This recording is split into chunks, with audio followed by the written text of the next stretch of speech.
In this video, I'm going to show you how to fix Shopee block device.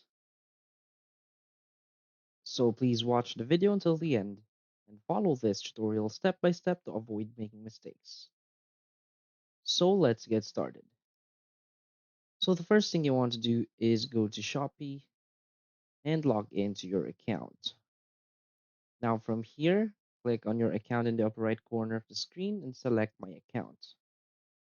Now from here in your My Account, just change your phone number. So if you haven't added a phone number yet, you want to add a new phone number.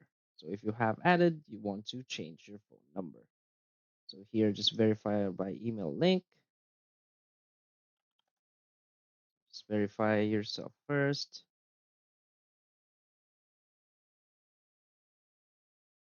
So the whole point of this is to change or add a new phone number.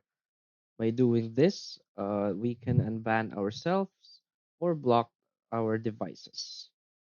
So from here, just add a new phone number and you're good to go. So that's it. So if you find this video helpful, please hit like and subscribe.